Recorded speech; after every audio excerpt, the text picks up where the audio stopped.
At 10 News Weather Authority from the JES Weather Center.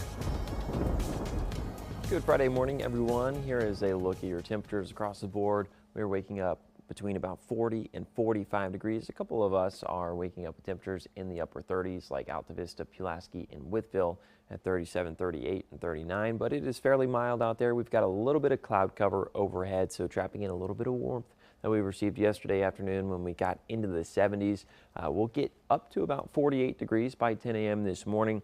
And then this afternoon, we will only get as warm as about the mid to upper 60s. Some spots in Southside in the Lynchburg area might get to that 70-degree mark, but I think the majority of Southwest and Central Virginia stays in the upper 60s.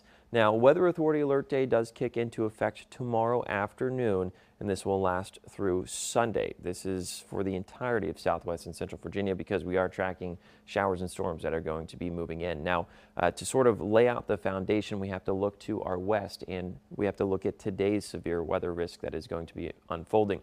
We have an area of low pressure or a storm system which is going to be developing later this morning and then eventually pushing into this area later on this afternoon, evening, and into the overnight hours. Now, a level 4 out of 5 moderate risk is in place for today for parts of St. Louis. Level 3 highlighted here in orange, and then level 2 and 1 highlighted in the perimeters of those areas where the severe weather is likely to unfold. Now, the risk that we are tracking with those is hail greater than 2 inches in diameter, winds in excess of 75 miles per hour, and the potential for tornadoes. Then tomorrow's risk shifts towards the south and east into Dixie Alley, where they are expected to experience long track tornadoes, damaging and destructive wind gusts, as well as destructive hail.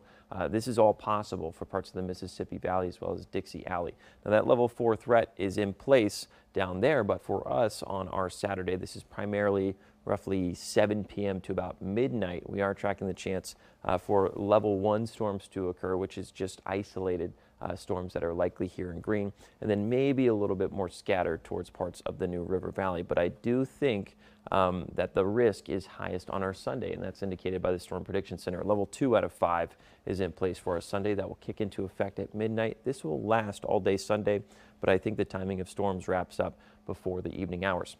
Here's a look at Futurecast. Again, that area of low pressure starts to get developed today. Notice lots and lots of storms starting to bow out there. That's going to be bringing some straight line winds, hence the 75-mile-an-hour plus wind threat that is in place. Then tomorrow, we see all of these little pop-up cells that are here. All of these are going to have the potential to be rotating, hence the tornado threat and the long track tornado threat as they continue to push off towards the north and east, as we still see some of these single cell storms popping up. Now, we'll start to see a couple of isolated showers maybe move in to the Roanoke Valley in Southwest and Central Virginia right around the 2 to 4 p.m. hour. I don't think we see the potential for severe weather until later in the evening and into the overnight. So I think the parade and I think all of our festivities downtown and around the area should be good to go. Then we get to Sunday morning by 7 a.m.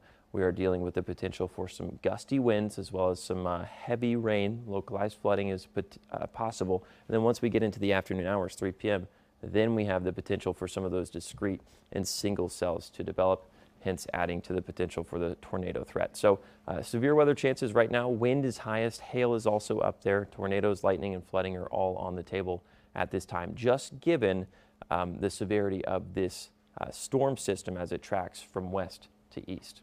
Here's one last look at your 7-day forecast. Once we get into next week, we start to clear up and warm up.